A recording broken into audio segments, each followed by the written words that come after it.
This is Sandi Krakowski, and welcome to A Real Change.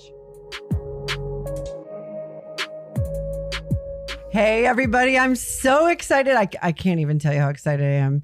I have a guest today with me, Nadeem Al-Hassan, the CMO of Bake Bros. I'm so happy to have you with us. Yes. We're going to have fun and just jump into it and just have a conversation here and see where it goes. But you are my cannabis expert who converted me to using more edibles and different things without even knowing it. Amazing. And so, I was typically using what most people would with cannabis, and that is inhalation and all of that. So my first question for you, why did you choose watermelon? Well, okay, so that's my favorite candy. Yeah. Okay, yeah, they were absolutely my favorite candy. I mean, it's already a gummy in the market that people love, so let's make it better with THC. Yeah. and we did.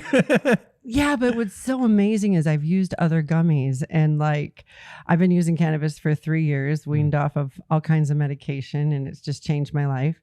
But I've had other gummies where, 2.5 hours later, somebody needed to peel me off the floor. Yeah. It was like, okay, I'm fine. I'm waiting for it to kick in. I can't feel my lips. Right. And I don't get that with that. It's real smooth and I go to sleep. One of our core values is consistency, and that is true to its core. And so, it's the infusion method in which we do this the small batch method that ensures the consistency, also the vigorous testing that we do. So if you're following the initiative right now, testing is something that's going to be coming into the market by next year. Right. Very, very important.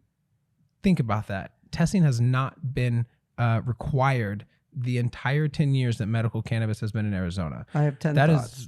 That is very concerning. Yeah, very concerning. Very concerning. And we were testing long before there were even facilities. Wow. There was one group that was doing it, a lot of ambiguity if it was, even accurate or not. But sometimes the expression that any data is better than no data, and so through different trial and error methods, different mixing methods, different implementations, we would test this batch, and fast forward to here we are today. We're testing hundreds of batches every single month. Wow. So I'm not sure if you know, but this little green tag right here or on the back of the package, there's a white label.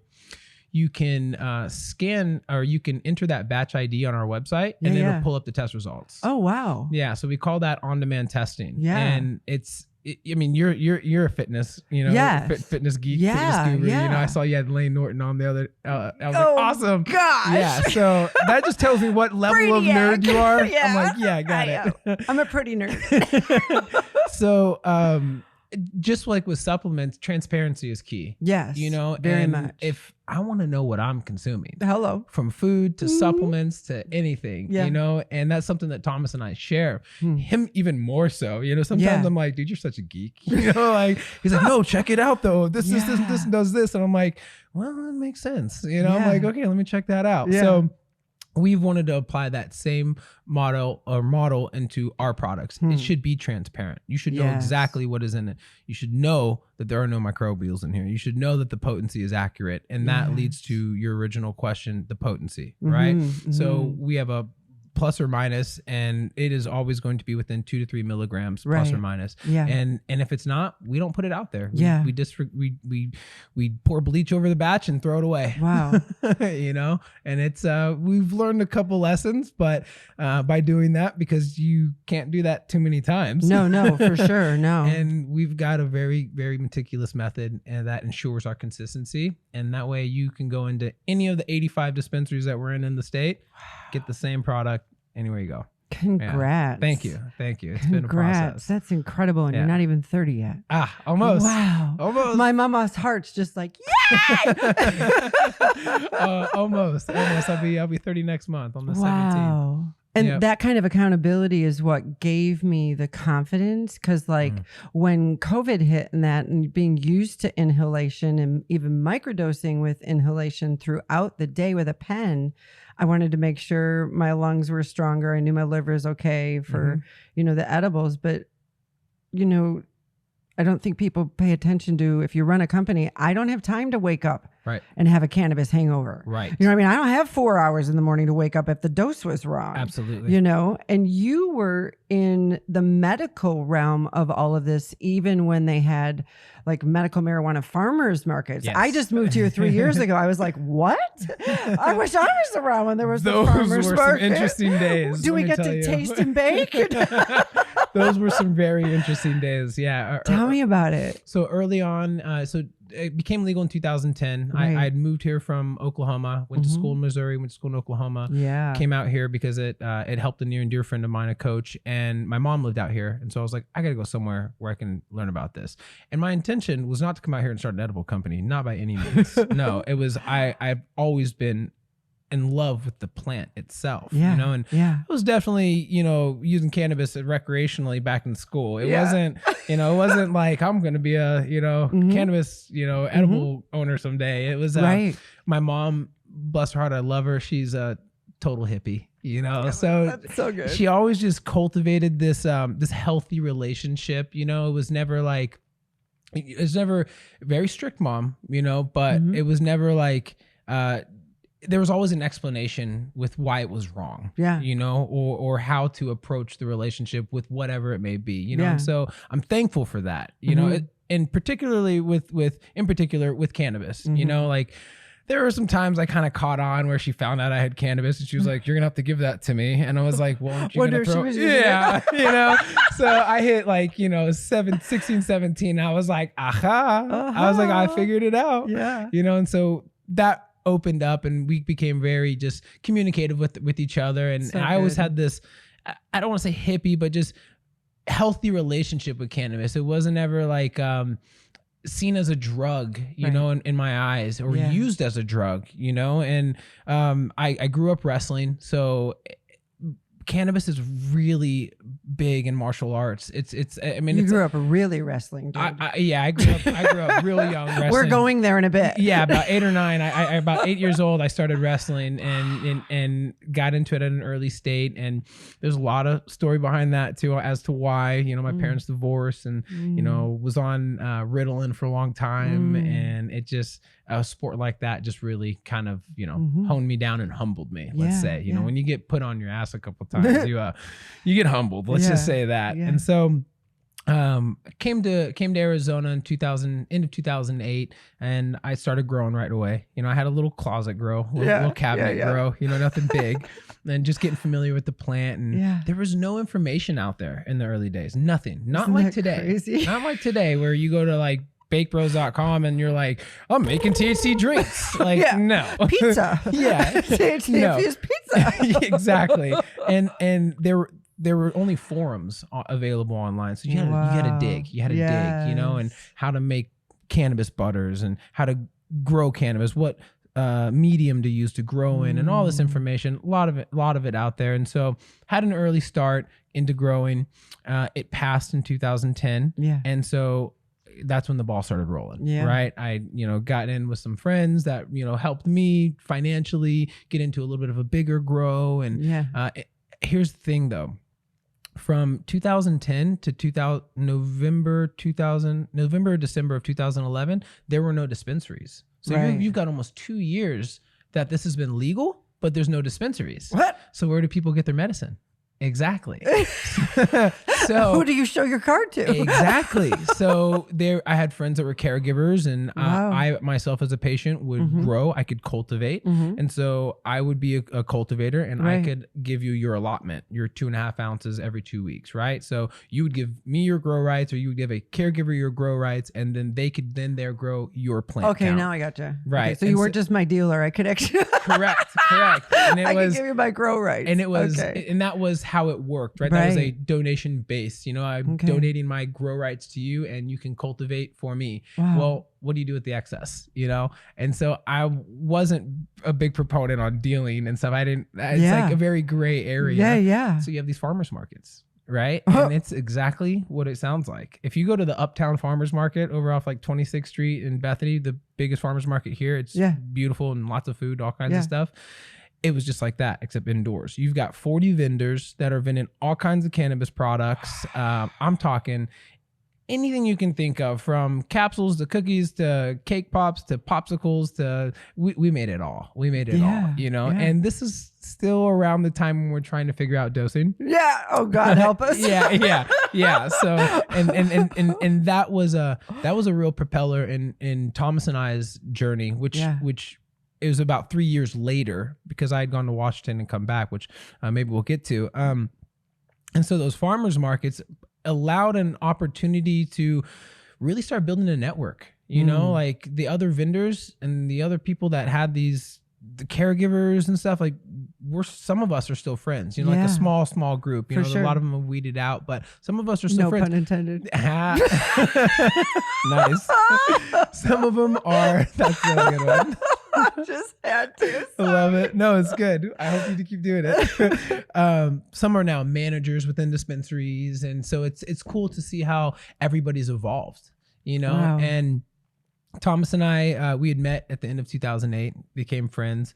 We had no idea we were going to be doing an edible business. We connected over similar interests, cannabis. Right. Yeah. You know, he had recently lost his mother, was, you know, kind of finding his life, you know, he did a 5-year term in the Navy.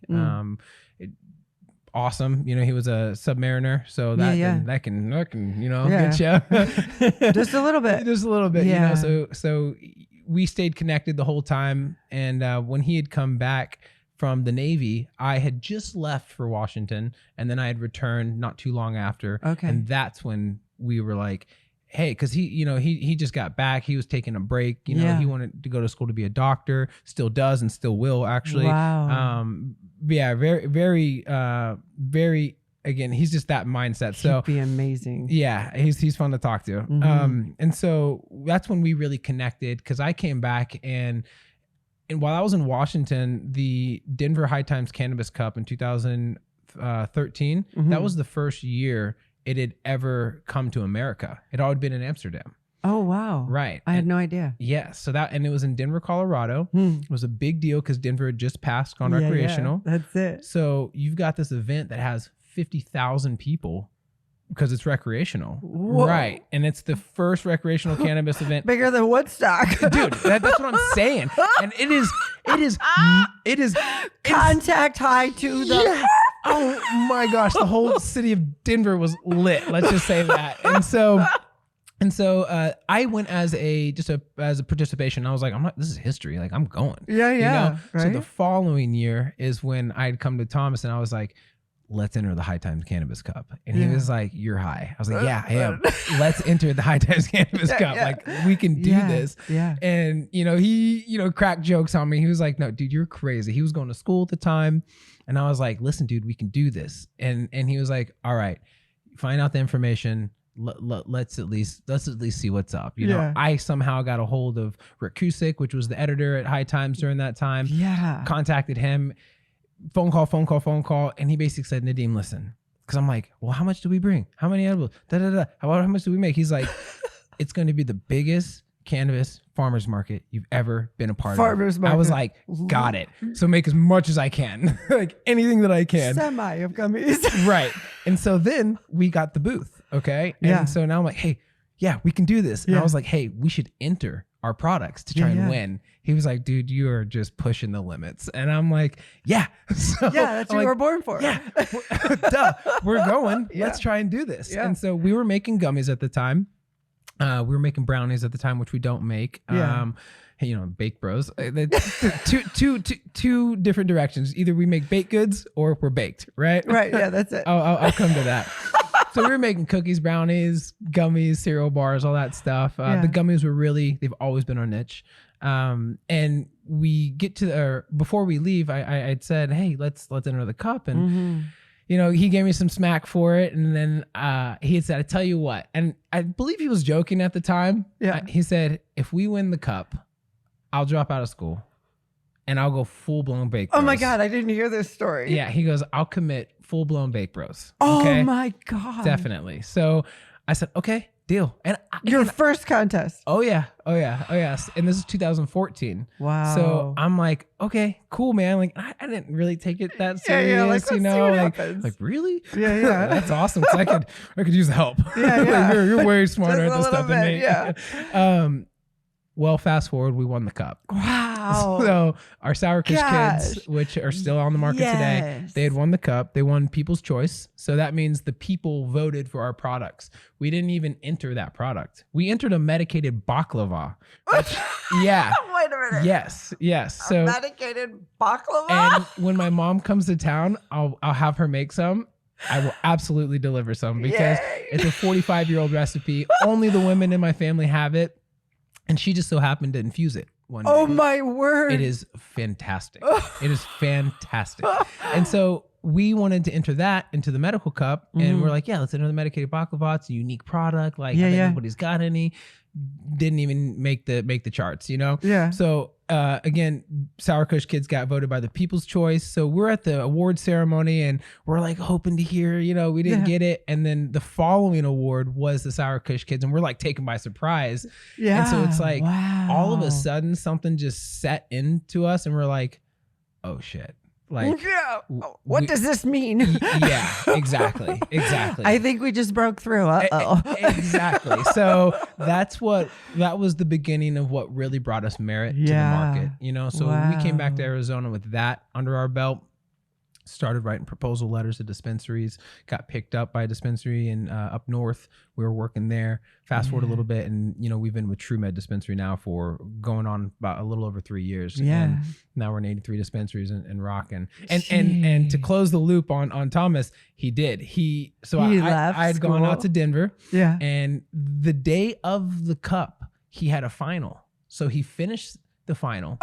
Okay. This story is so good. He finished the final. Yeah. And then he either finished the final or he had gotten approval from the professor to do the final when he got back. And he told his professor like what he was doing. And he or she was totally supportive. Oh, like, that's so amazing. Which is really cool because that could have gone anyway. Could have gone anyway. They could have been like, no, you're gonna fail if you don't go. So it's like the divinity of that happening is just super cool. It's amazing. Won the award. I looked at him and I'm like, you know what you said. And sure enough, he finished out the semester and we've been going strong. It's been really cool.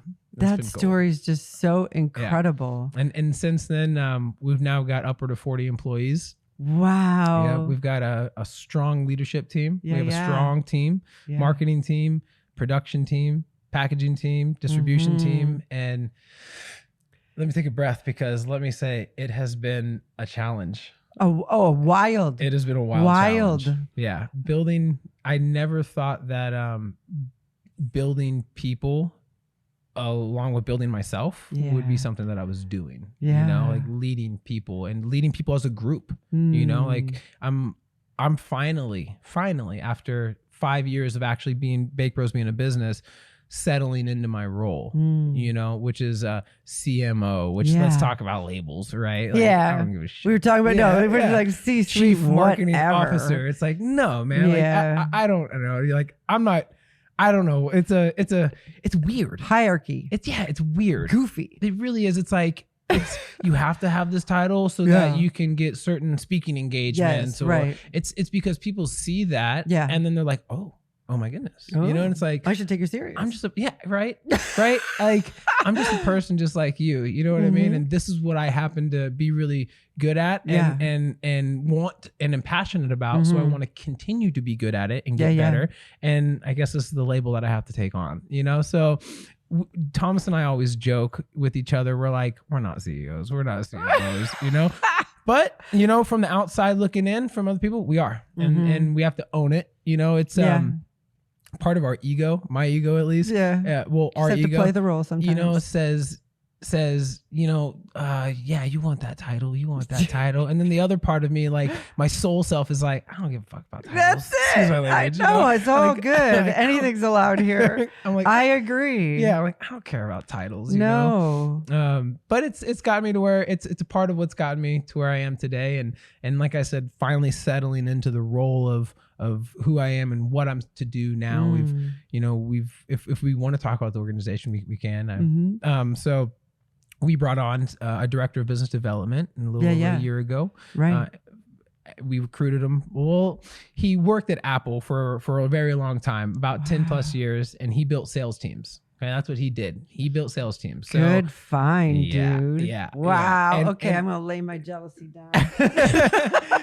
So, and Apple is a culture everyone admires, I would like to say, or a lot of people. Let's not say absolutes, right? Amazon, Costco, right. Apple, you know, Nordstrom's, like Google, a lot of people. Yeah, right? These cultures that they have. And so he really brought that, you know, for us right in the right time. Wow. Because Thomas and I were maxing out. You know, it's like we can't be the smartest people at the table anymore. I'm not a CMO. I don't have these answers. You know, and so we needed somebody to come in, not necessarily to teach us how to be a CEO or teach us how to be a CMO or CFO or any of that. It was just the competencies on how to level up, right? Coach up, coach out. You know, good. And those competencies are what, you know, Dell is his name, brought to the table for us. So some of the competencies being like communicating effectively, right? What does that mean? You hear it, but what does that mean? What does a skilled version of communicating effectively look like? What does an unskilled version of communicating effectively look like, right? And so in the moment, you know, he would call it out. If we're talking or arguing, or which we don't argue anymore. We just don't. Because you know each other's love languages and apology languages. We've got to talk about that. Absolutely. And that's a big component of it, you know, and everybody has to, anybody that comes onto our leadership team, they have to do their languages. They have to. Because to prevent arguments. To allow to communicate effectively. It's like talking two different languages. Yes. Yeah.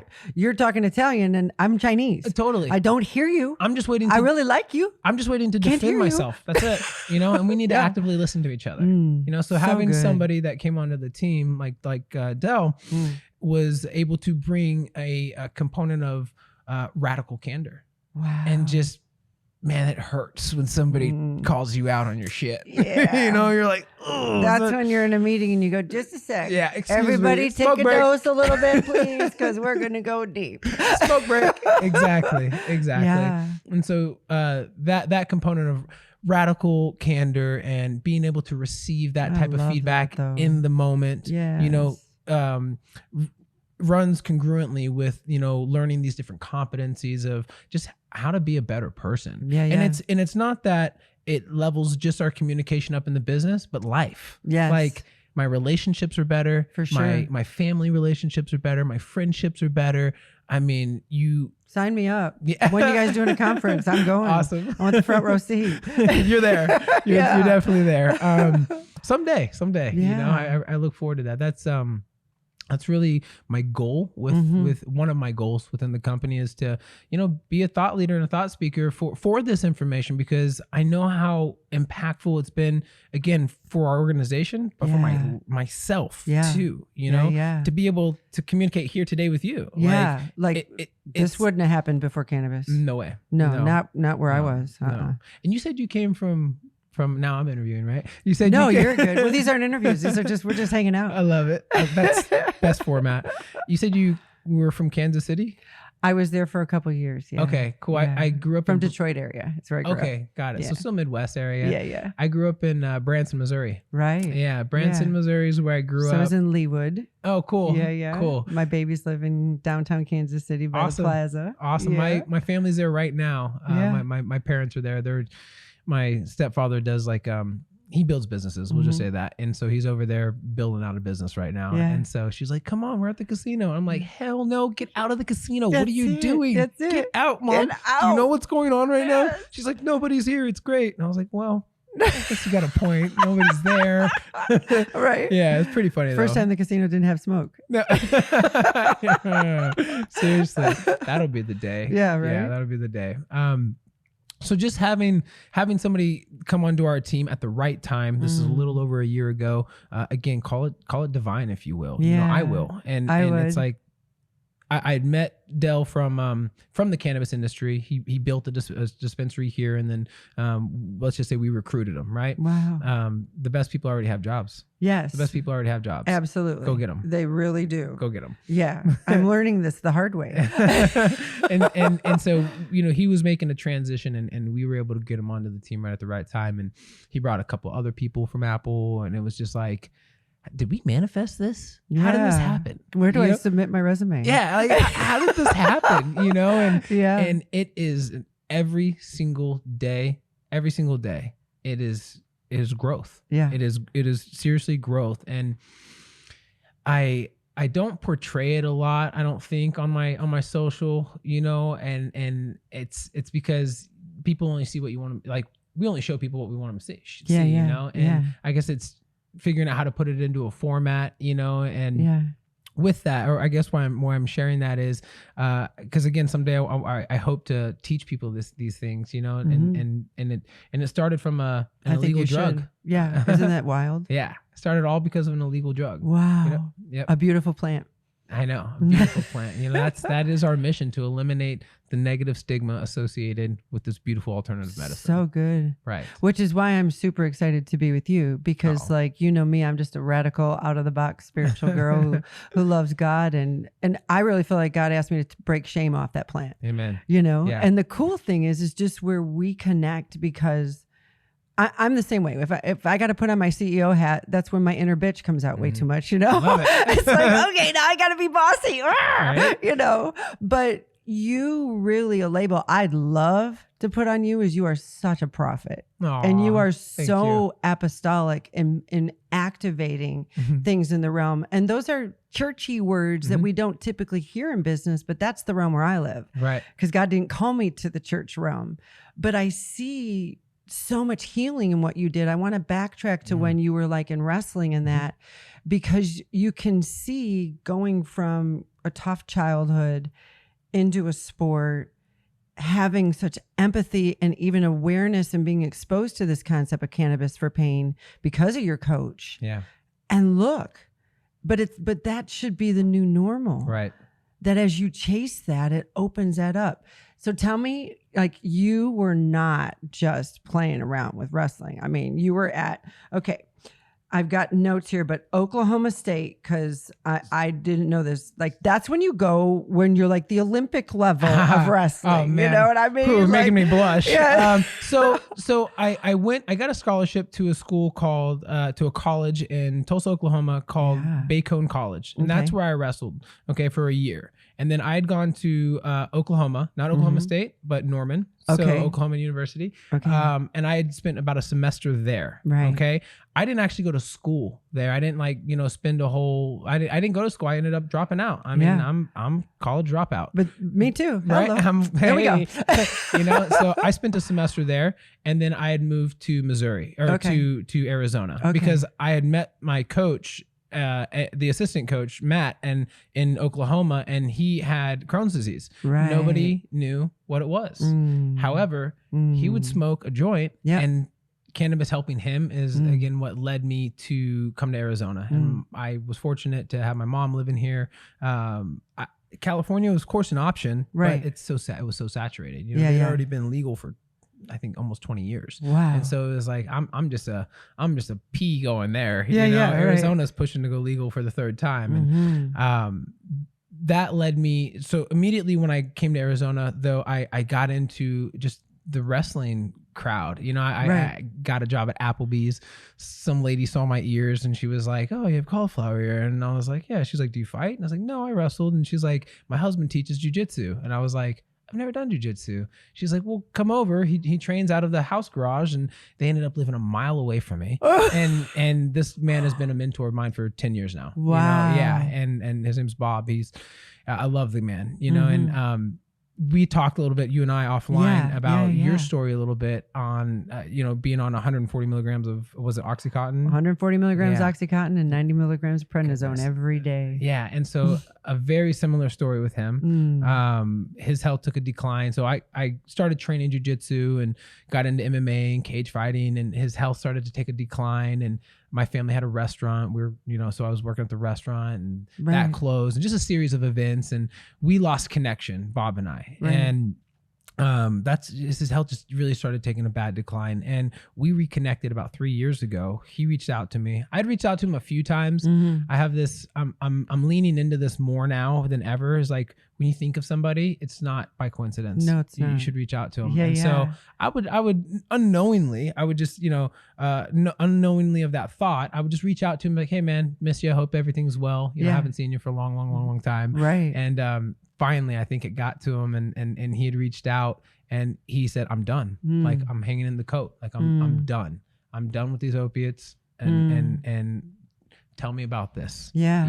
Tell me about it. He's familiar with cannabis, smoking it and stuff, but I think he'd just been watching and seeing what we're doing. And so he came over, and Thomas came over, and I think Nick came over too. This is another, one of our buddies. And we all talked cannabis, So and then good. 3-4 hours later, he ate one of these watermelon kush slices. After 3-4 hours of me explaining the processes, he ate the watermelon kush slice. He's like, this is fucking delicious. Yeah. I was like, you should have started with this. Yes, I was like, right. oh man. Yeah.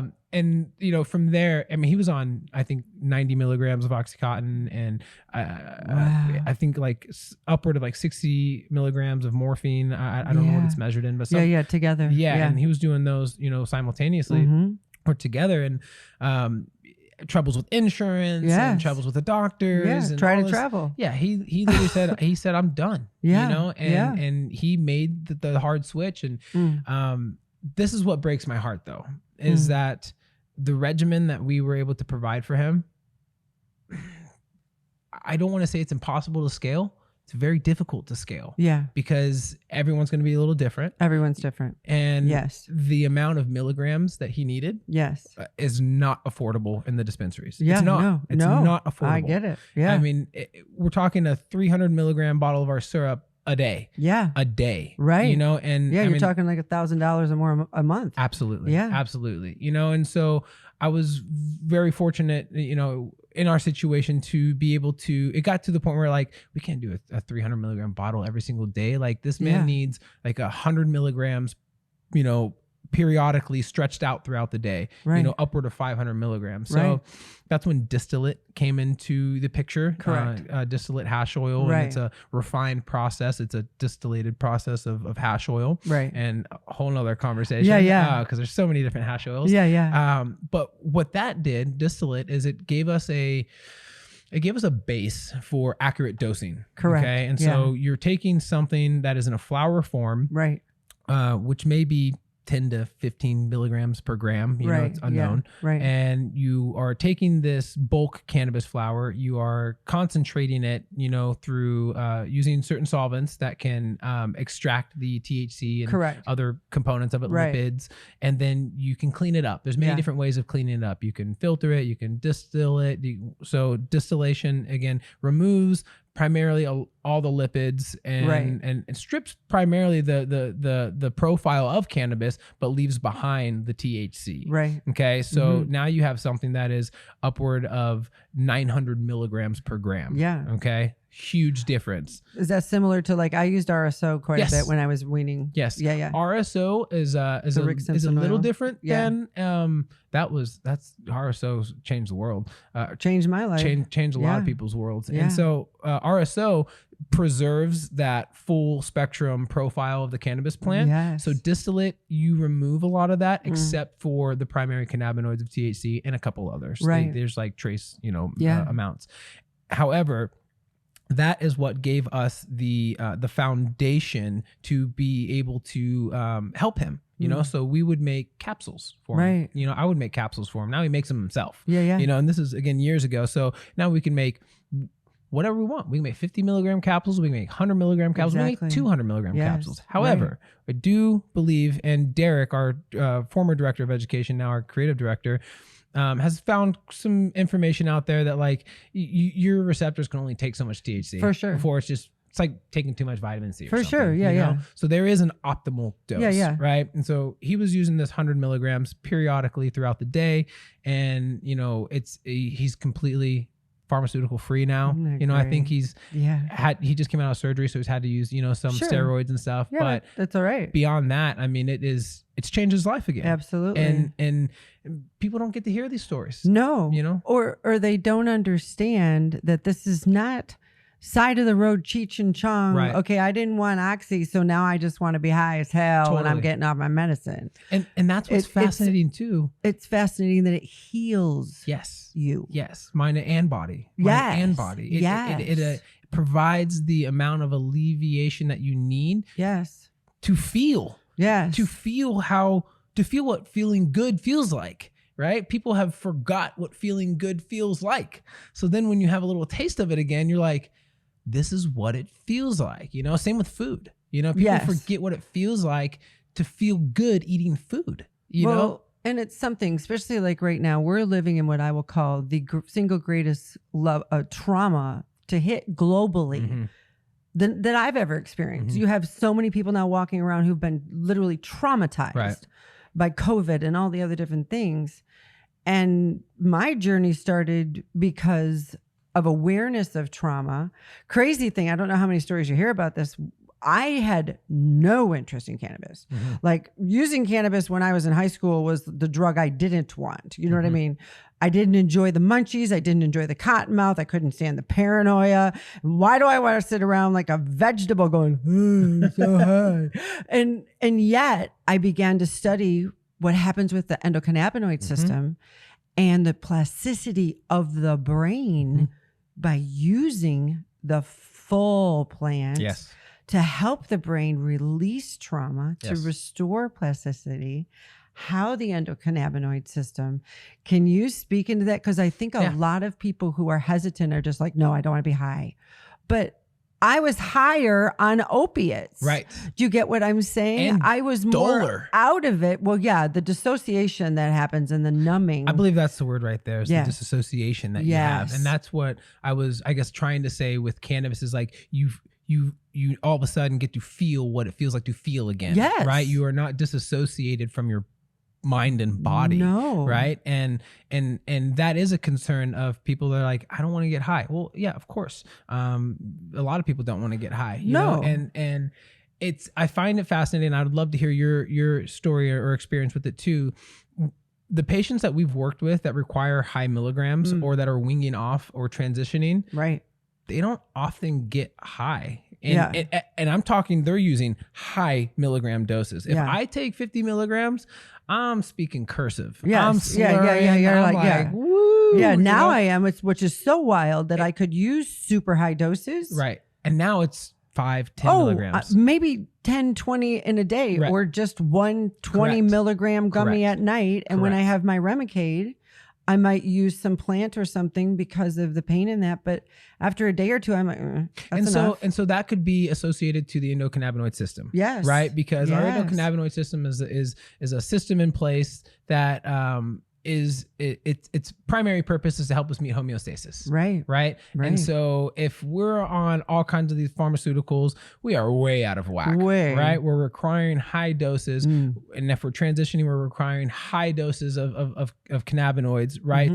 To fill these holes, right? To help meet homeostasis. And then as we begin to heal, that lessens, right? That lessens. And so that's how we did it with Bob too. I mean, we titrated him up. We titrated him down. We staggered his dose. That's what I did. And that way it wasn't just like 300 milligrams all at once. No. It was, every 4 hours, able to prolong that experience or that relief that he would get from it. And, we've had success with it. It's been a roller coaster ride. Yeah. But we've had success with it. Well, and the other thing is people are so used to just, okay, my doctor said I'm supposed to take my pill at this time, that you're not paying attention to what's going on with your pain.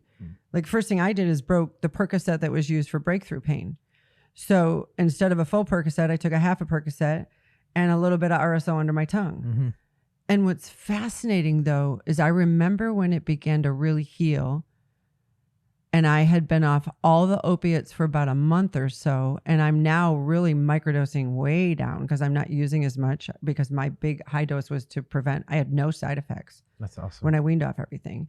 That's like none. Very other very than nice. memory, but you get what I'm saying. I had to work with that.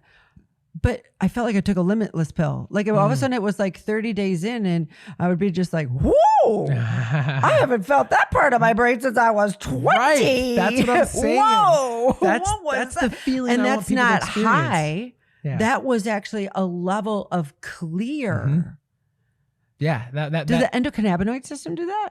Like, what is that? So I'm not a scientist. Because I don't get that anymore. Unfortunately, my body's so healed, I don't get that anymore. I would encourage it's because the endocannabinoid system is meeting homeostasis more optimally, right? And so that could very well be it. And that feeling or moment of clarity is again something that you have not had or may have not experienced for the however long you were on the pharmaceuticals, and so now your body's like, whoa, I see color, I taste, I see, I smell, I can feel, actually cry and feel and get a release. Right.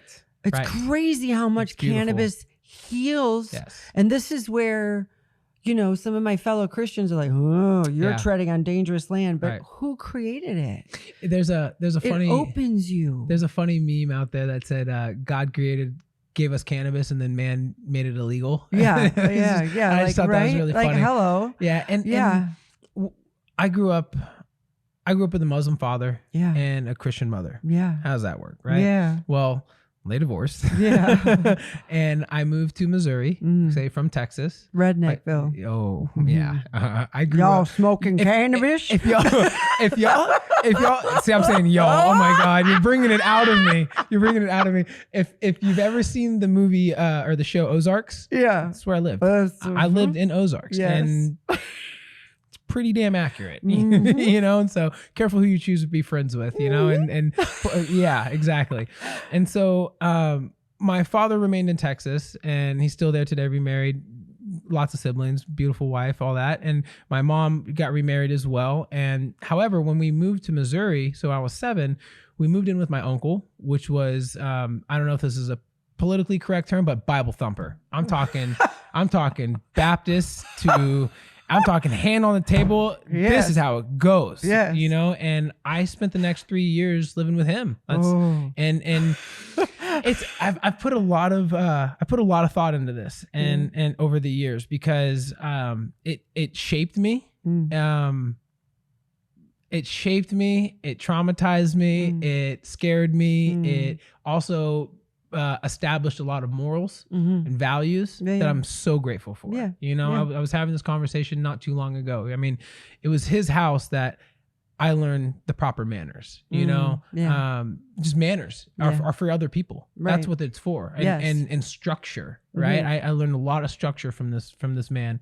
And I mean, it was church every Sunday, every Wednesday, sometimes even Saturdays, Bible studies and all that jazz. And I just remember, I so vividly the pastor just smacking the podium like, you're going to go to hell if you do not believe Jesus is the Son of God. Yeah. And that put the fear of God into just me. A little bit. That's what it does. Just a little bit. And so I'm thinking, I'm like, doesn't lead you to a great relationship, but leads you to fear. Yeah. And I'm like, wait a minute, my dad's Muslim. I was like, he's not going to go to heaven. And so I'm bawling my eyes out, and he took the opportunity to, it was my opportunity to be saved, and so, right.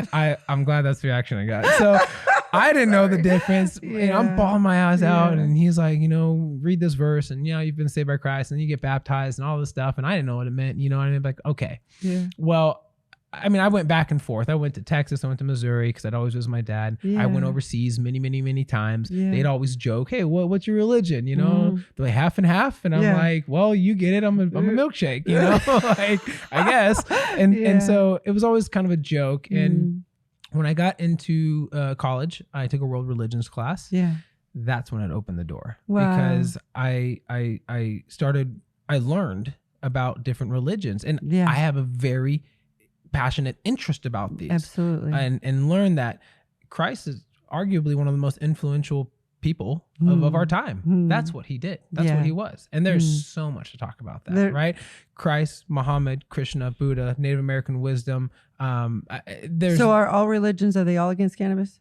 No. Only Christians? The devil's lettuce. Did I just open up that box? The devil's lettuce, right? I remember I got my grandma to try a Sour Kush Kid once, and she tried it, and then the following day she was crying and she was praying to God to ask her for forgiveness, but she has no problem taking her Xanax every night. So I was just like, gosh dang it, grandma. Like, oh, you know what's something though is that, like, I want to open up the conversation of self-control because, like, is it the tequila? Is it the cannabis? Is it the this? Is it the that? Or is it self-control that when our spirits are not governed by all these rules, but we operate with that understanding, that power that we have to just moderate? How do you have self-control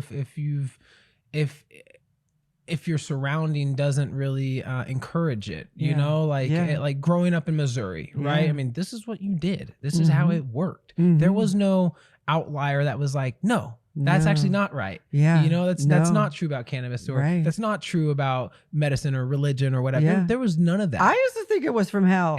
Right. I smell a skunk. That must be a demon. Totally. When my mom, when we would, because, you know, Missouri, and she would smell a skunk, I never understood. Yeah. She'd be like, I'm like, ew, a skunk. And she'd be like, love that smell. And I'm like, you're weird, Mom. You know? Now I totally get it, you know? Yeah.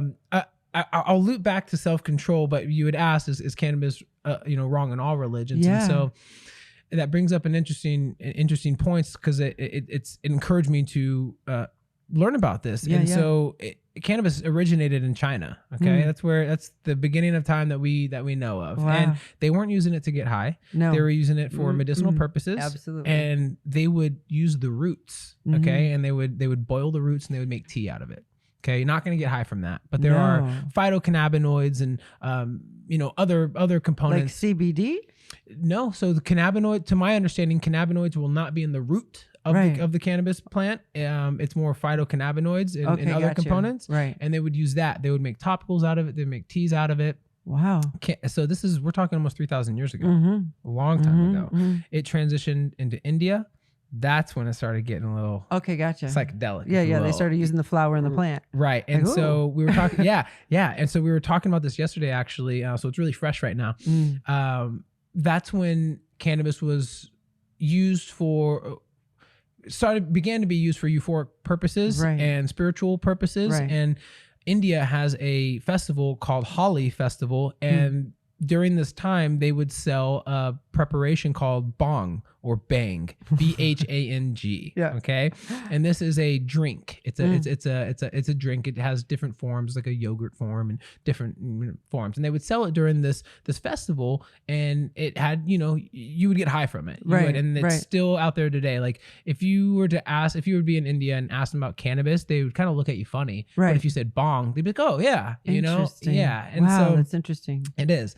And so that's when like the food preparation of cannabis, you know, came, and it transitioned to Middle East. Which is still so crazy that there's very few plants you can actually bake and put in something and it maintains its structure. Totally. That's just so freaking miraculous. That took God to create that. Yes, exactly. It's like, you can't do that with other plants. This plant is an alien plant. I swear. Yeah, it's extremely resistant. And from there, it made its way into the Middle East, and that's when it started getting really strong. Yeah, you know. Yeah.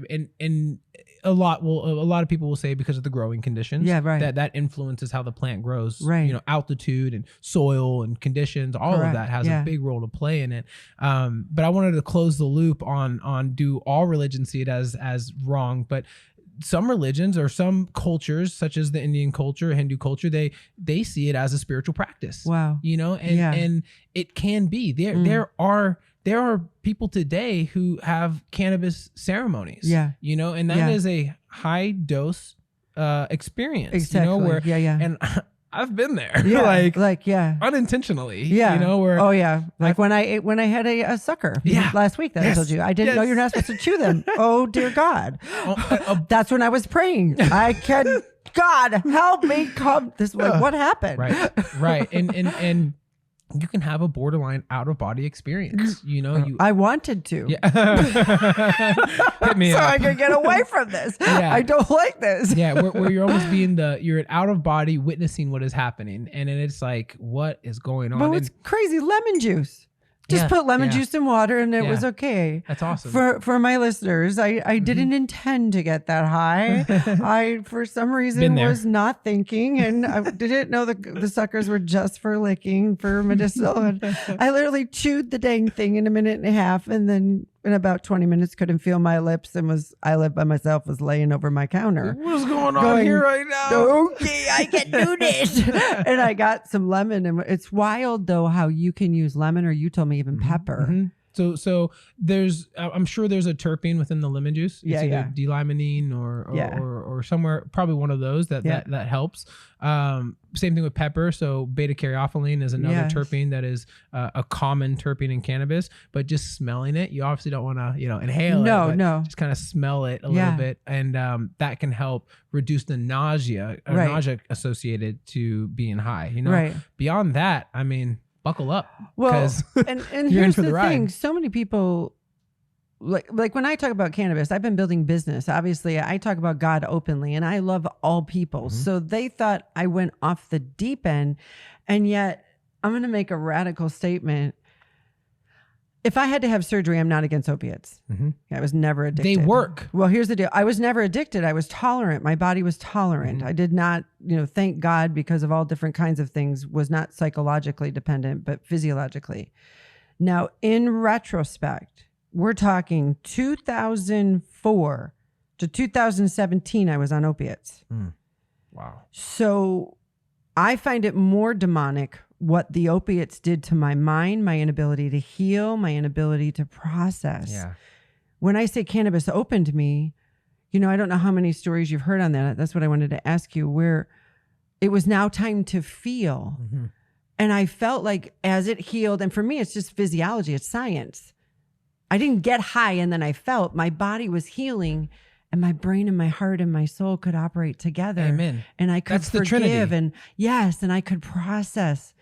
And some of the feelings were so much that the cannabis actually helped it not get too overwhelming. Right. When you're healing. And that healing, that being able to feel is really what I think the root of it is because these opiates or pharmaceuticals can dull you down.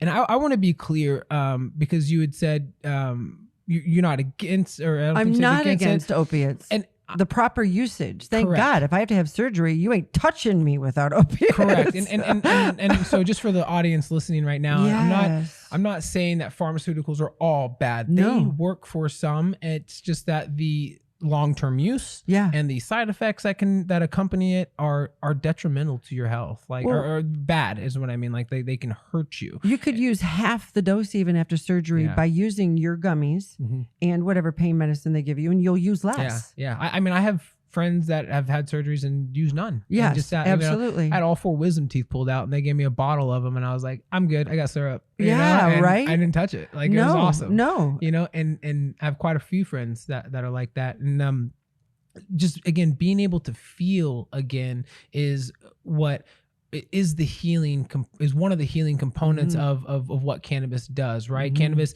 Jason Silva talks about this a lot, and I love it because it couldn't be more true, is that cannabis has this innate way of removing our mind from the past, removing our mind from the future, and just allowing us to focus right here and now. And some people experience that and unintentionally, and they don't even understand. And when you can be here and now, you can feel, you can process, you can rationalize, you can think logically. That's why, you use cannabis or smoke cannabis, eat it, whatever, and you start wondering how things work. Right.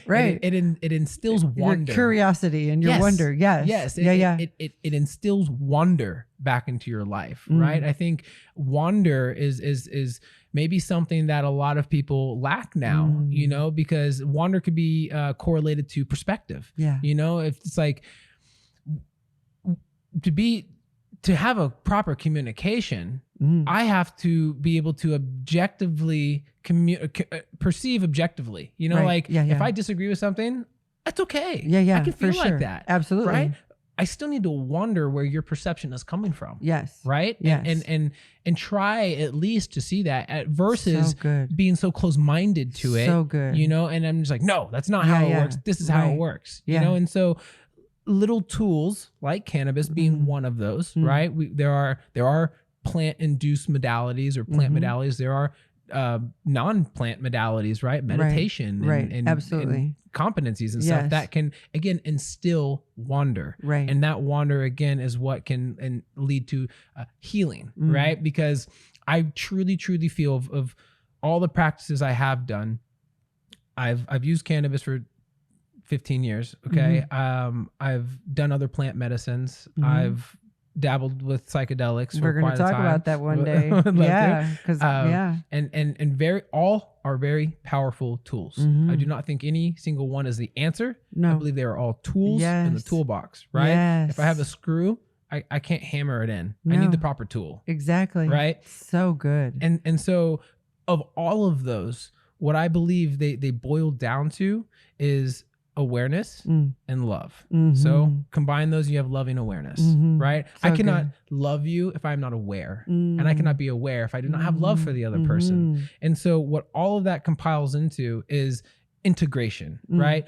Conversation. Conversation is the integration of all of this work, because when we can talk about it, when we can rationalize and see each other's perspective, that's where a lot of healing can come from. And we're not, I mean, I read a statistic recently that married couples, I don't know how many people it was done, but like they talk to their spouse on average 28 minutes a week. And I'm like, what? No, that's insane. That's totally insane. Like, you should I need more than that every day. Yeah, I'm like, you should do that daily. Like, just the morning, you know? Right? Like, yeah. And so it just, that one statistic just goes to show how disconnected we are in a time where we are, where's my phone, more connected than ever. Yeah. Right? Yeah. We are so disconnected. Yes. You know, that human interaction and again, being able to comprehend the communication that's happening, that in itself, it's talk therapy. You know, that in itself is extremely powerful, which leads to cannabis use or psychedelic use, because there are, if I may open the door on using psychedelics a little bit. So, and we're talking microdosing psychedelics, right, which is something, I mean, well, let's back up for just one quick sec, because one of the things we were talking about is that the number one thing that changed my life is I started sleeping. So like, I'm 56 today, 52 and a half years old, and I'm now sleeping through the night. Okay. That's why sometimes I'm like, okay, was it the sleep and the cannabis healing the endocannabinoid system that actually gives you the awareness to go deeper even in your own life, to go into the stuff that might have been scary? Because like 2 weeks I felt like all I wanted to do was sleep for a month initially. And then you wake up and you have the exhilaration like you used to when you were a kid when you wake up, because you wake up rested. Yes. And then you're open to different things. Now, going into psychedelics, go ahead, speak into that. On sleep, there's a book called Why We Sleep by Matthew Walker. He's a sleep expert, and he is fantastic. Okay. It will dynamically change your priority list for sleep. Sleep is you can add anything you want of mine. Oh my Don't goodness. touch my Don't sleep. touch the sleep, you know?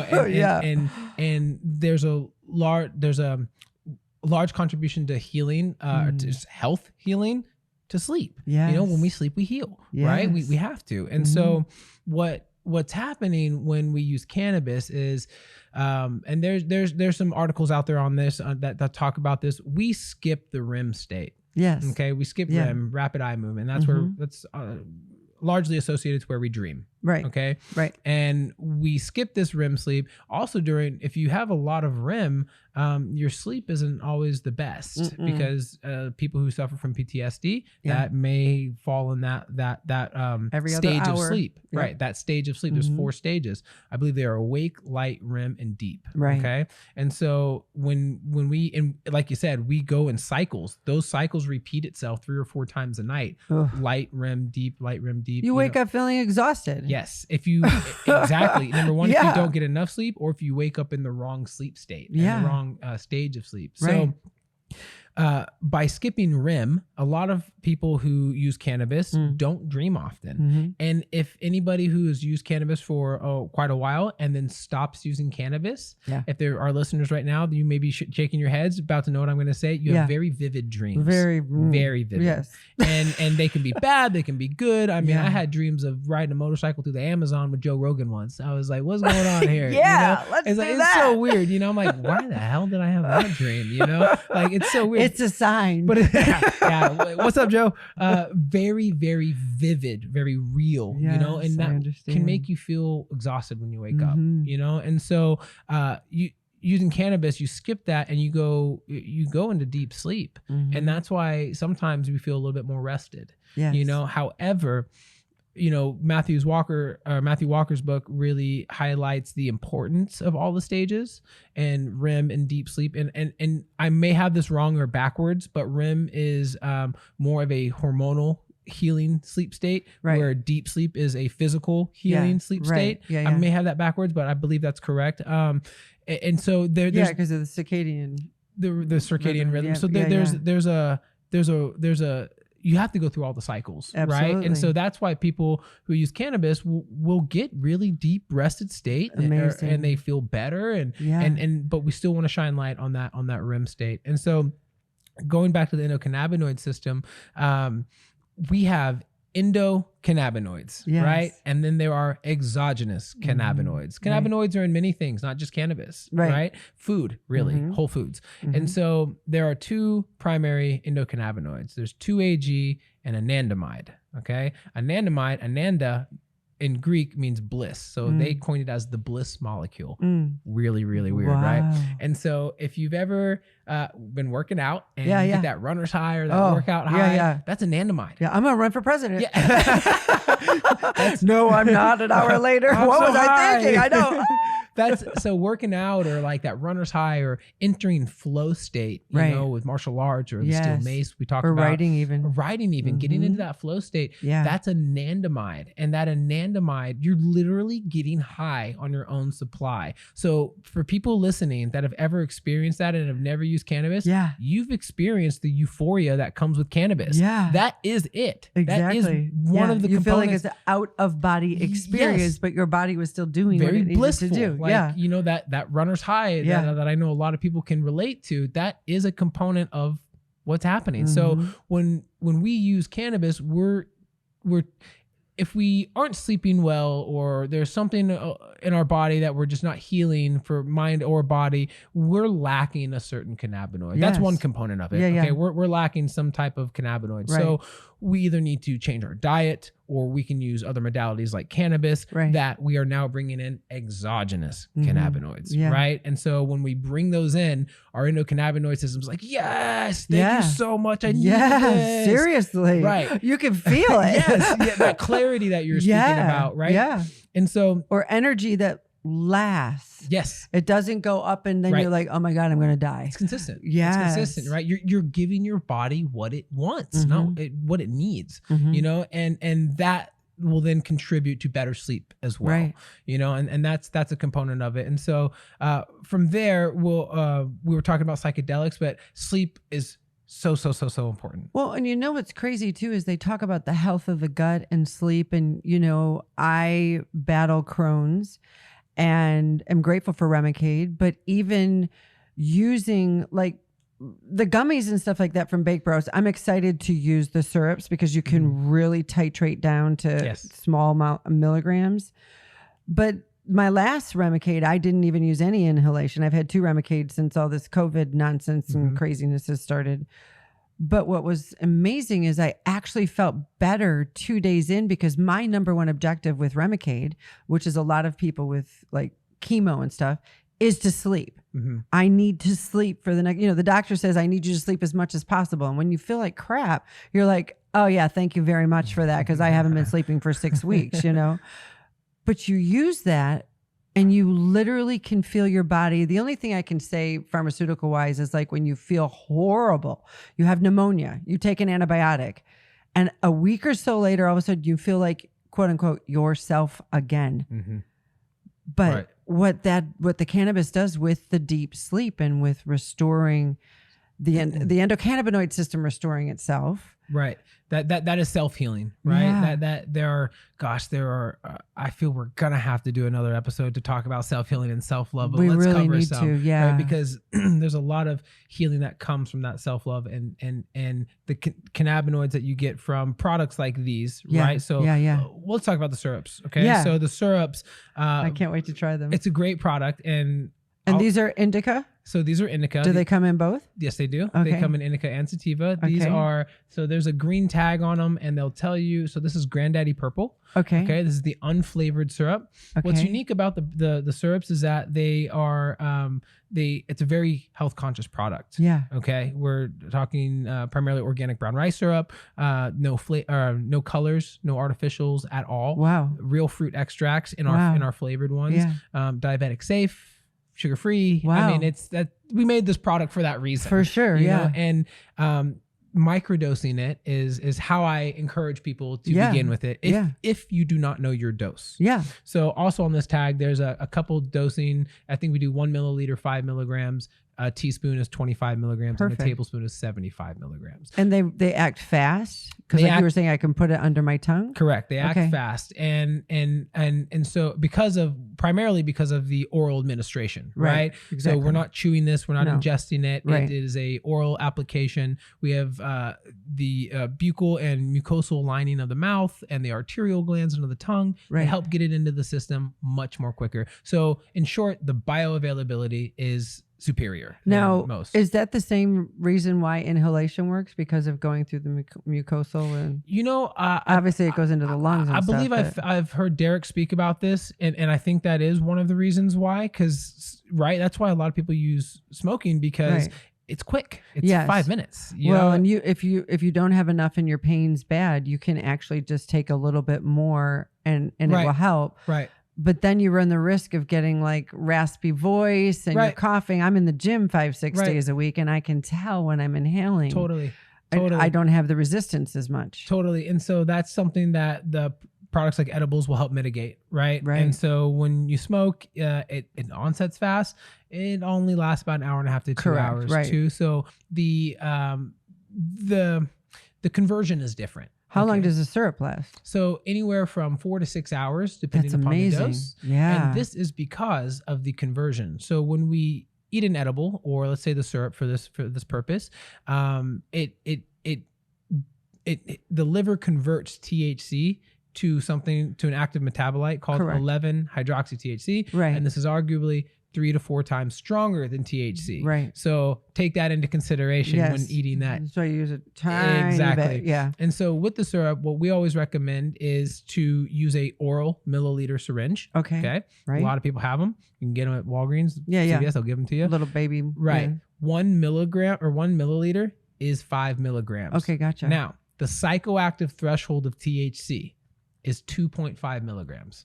Anything below 2.5 milligrams, then it's a CBD. But likelihood is you're not gonna have a psychoactive effect. No. So for the people that are concerned about getting high, start low. For sure. You can take 2.5 milligrams of this syrup. Wait, I would say 15 to 25 minutes. Right. Assess how you feel. Yeah. Take another 2.5 milligrams. And that's the glory of the restrictions being lifted and us being able to provide products like this. For sure. Right. So now we can get into microdosing, right? Not just psychedelics, but microdosing cannabis. Absolutely. And that's how I use it now, other than when I go to bed, it's just one gummy. But if I need it during the day, I'm microdosing. That's awesome. Yeah. I think that's absolutely fantastic. I feel a true microdose of THC would be 2.5 to 5 milligrams. Okay. And we're seeing 10 milligrams as the common ground for a single dose of THC across the nation. Right. And I would beckon that should and will change as it becomes federally legal, because in the recreation states, we're seeing restrictions. Like you have to have edibles cannot be more than 100 milligrams, and they have to be able to be dosed in 10 milligram increments. Right. That is in all recreational states. Right. Exactly. I've seen 5 milligrams put somebody over the edge. Well, period. And I accidentally got 100 milligram edible. I showed you that I was at getting my order, which I do have to tell you guys this. Bake Bros converted me from mostly, I mean, I haven't even, don't use inhalation as much as I use the syrups and the gummies in that. That's awesome. But I accidentally, I thought I had, because in COVID, you have to order it online and then you go to the curb and you throw the dude your money and he throws you your bag. I'm kidding. Kind of at the dispensary. You kind of go up there and then they've got it pre-ready. And I'm looking in my bag when I got home and I'm like, what the heck? I thought it said 100 milligram gummy. Gosh. Yeah, and well, am I supposed to slice this into 10 pieces? And how do you slice that? Right? It's like an inch and a half big. Right, you don't know what you're getting. It's making me nervous looking at it. It's still in my bathroom. I felt a little bit of the panic set I'm like, okay, so how long does this last? Yeah. Is it going to go bad? Just buckle up. Well, no. I mean, if I have this at home, and I thought, well, at least I can cut it in 4s or something. How long would a gummy last? How long do gummies last for efficacy, I guess is the word. Like, is this going to last for 6 months or are they going to start deteriorating? So we have a year on our products, both products. Which is amazing. Plant turns into like totally CBD after a while. And so that's one conversion, yes. THC particularly converts to something called CBN. Okay, that's right. And over time, I'm talking a long time though. Yeah. I'm talking a long time. Like THC, when we're in our hundreds? Yeah, it takes a long time for it to convert, you know? Unless it takes a long time for it to convert unless heat is being applied. Okay, gotcha. So let's use the analogy of or example of smoking a joint, right, or a blunt. Okay, we're smoking this joint and we're smoking it, and it's getting shorter and shorter and shorter, and then we get to the last half, right? The roach, right? That's what we call it. Yeah. And let's say we put it out halfway. Right. Okay, we come back to it the next day. And we smoke it again. Well, we are just ripped now. Okay. What on earth happened with this? Yeah. This is not the same feeling I had yesterday. I'm like way more sedated. I'm more high. What's happening is that THC, because of the heat, is converting to CBN. And that acts more of a sedative, and it makes you more tired, and it makes you more stony. And so no wonder I only needed a hit, just one little hit to sleep all night, but then I'm coughing in my sleep. Yes, yeah, and it's rough. It can be rough. And to that point though, there's so much that we're still going to be learning about this plant, and there's so many restrictions that we have that prevent us from being able to do controlled trials. Right. Or double-blinded trials, like we just can't do it. Like they can't be done.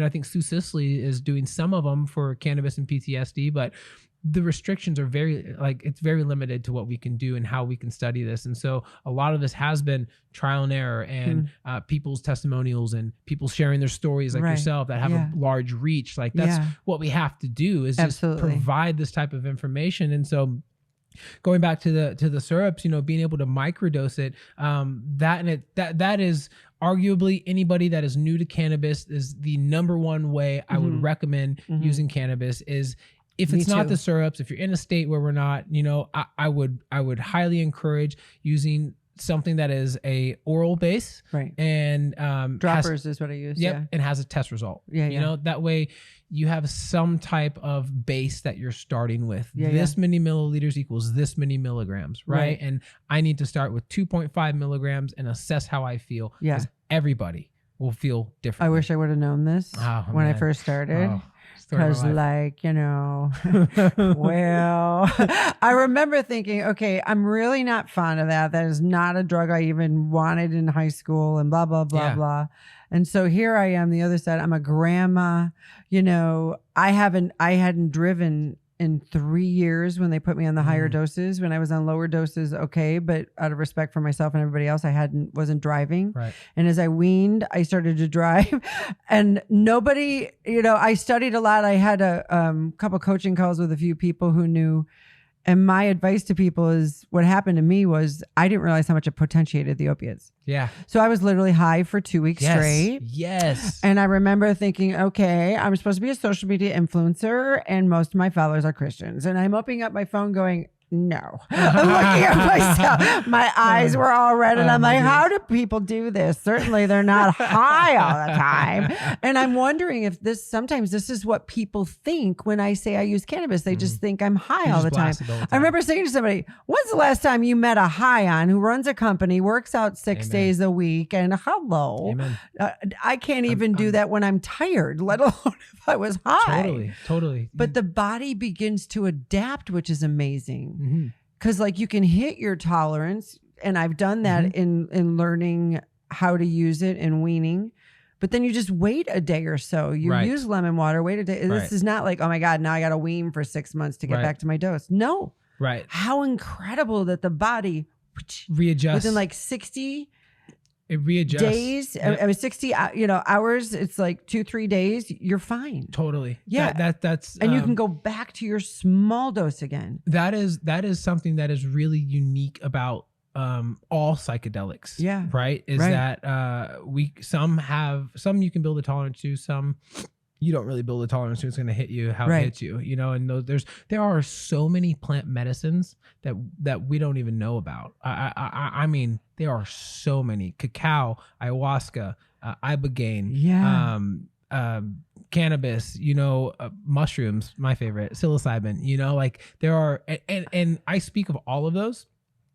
Psilocybin, let me start with LSD. Okay, that's not a plant medicine. It comes from it's synthetically created in a lab, typically, as how LSD in the controlled trials. But it comes from a fungus called ergot. Okay, ergot grows in rye. Correct. Okay, and Albert Hofmann is the one who discovered this. Right.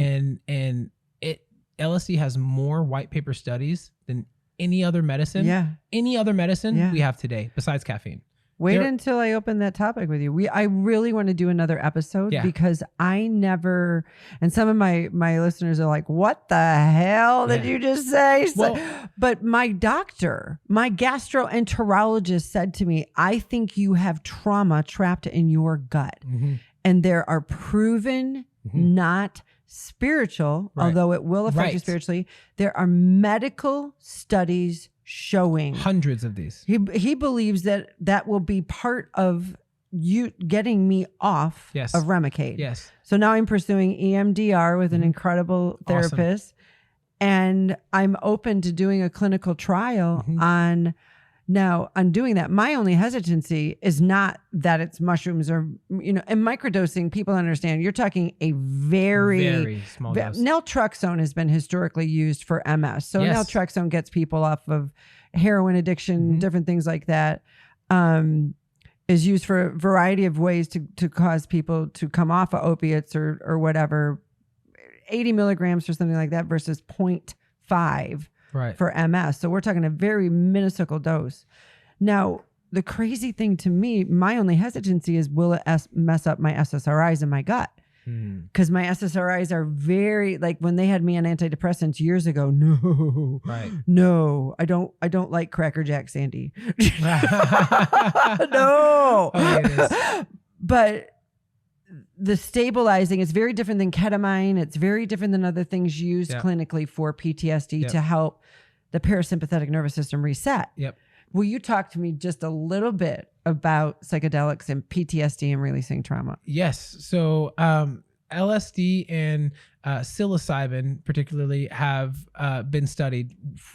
Well, all of that I've just mentioned have been studied regarding PTSD. It's one of the most fascinating topics. Sue Sisley here in Arizona is leading a study with cannabis and veterans who have PTSD, also MDMA. So using MDMA to treat PTSD, there are institutes out there, USONA, which is I think out of Wisconsin, where psychologists and psychiatrists are being taught how to do psycho-assisted therapeutics, right? And this was happening in 1930s to 1960s, almost 1970. 1967 is when all this got shut down by the government. And Absolutely. It was like, hey, you're getting too well stopped. Literally. Yes. Yes. And so like Johns Hopkins was leading this, and the psilocybin is the active ingredient in mushrooms. Okay, just as THC is the active ingredient in cannabis, that's what psilocybin is to mushrooms. Okay, now mushrooms I get violently ill from, so I may have to use something different. Yes,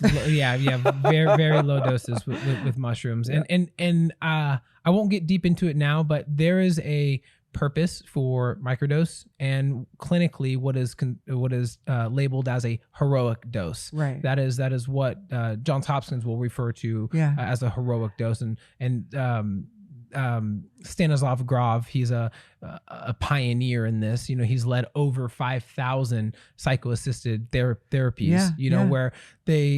Where I saw it on New Amsterdam on the TV show. Oh, incredible.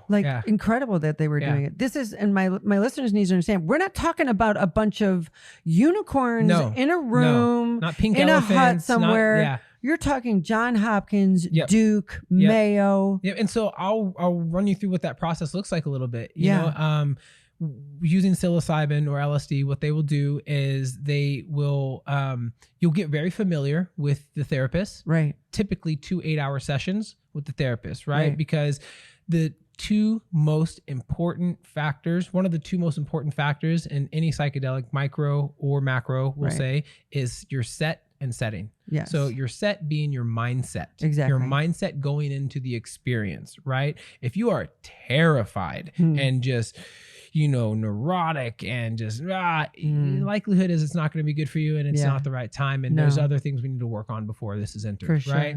If so mindset, set, and then your setting, right?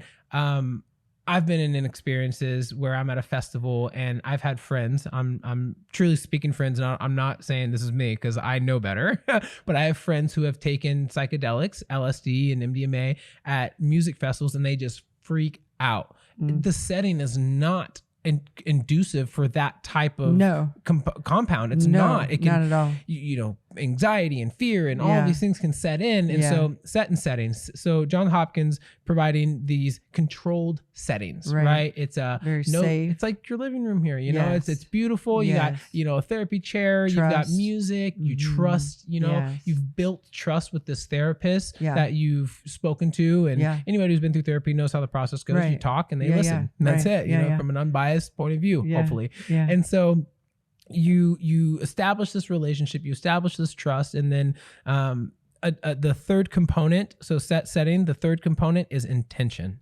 right? Very good. And such a fascinating word, because prayer, intention, they have in my heart a large correlation to each other. Me too. Right? Yeah. Prayer I've always felt is you're putting it out.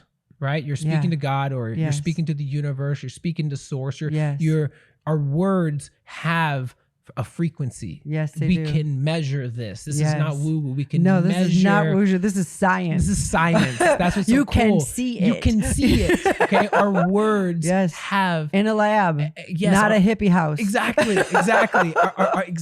I encourage people to listen and learn about this. Our words have a frequency, and when we put them out there, whether it be through conversation like this, or it be through prayer or intention, we can alter the energetic space, our auras around us. It's the conversation that helps build context.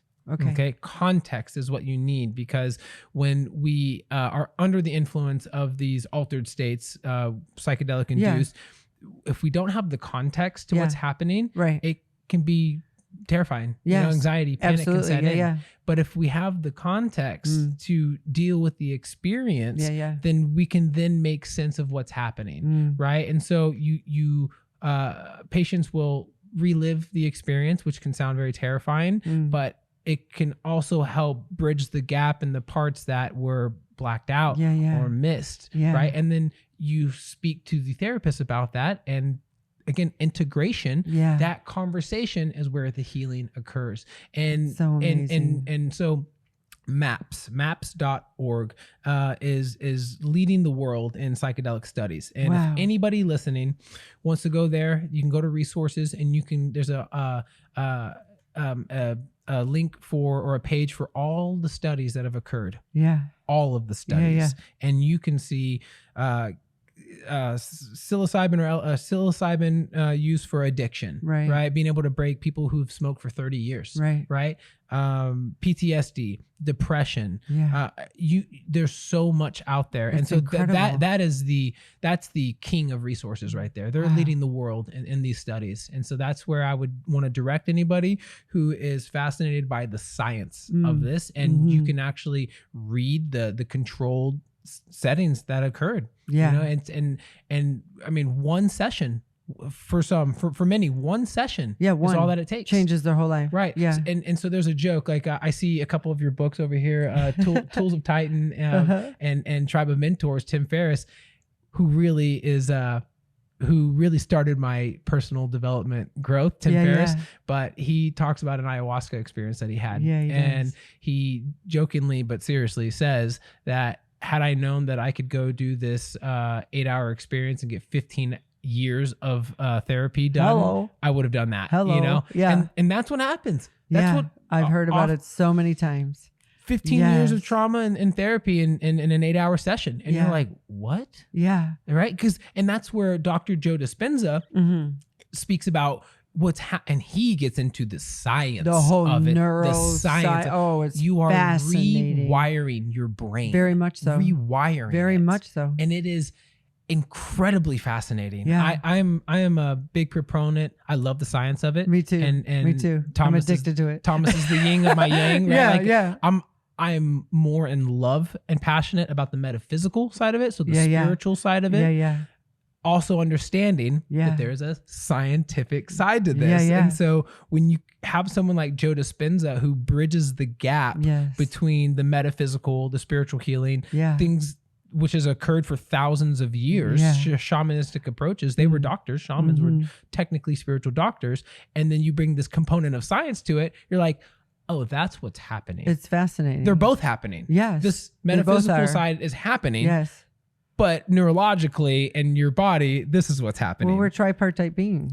So we're body, soul, spirit. You can't disconnect that. The Trinity. Yes, absolutely. It's incredible. And I love Joe Dispenza because he really, metaphysically and in spiritual practices, it's often that breath is a big component of healing. Right? It's an autonomic process. We just automatically do it. We breathe, right? Because if you don't, you're dead, right? And we also breathe unconsciously, right? We shallow breaths, right? Where and when you're on opiates, you cannot take deep breaths. Oh wow! Because it's a massive cough suppressant. Wow! That was one of the first parts I had to learn is how to reoxygenate my lungs. Wow! I didn't know that. And so when we connect mind, intention, with heart, okay, love, with breath, life, something happens. Incredible. Something happens, right? That these practitioners figured out thousands of years ago and have used for thousands of years.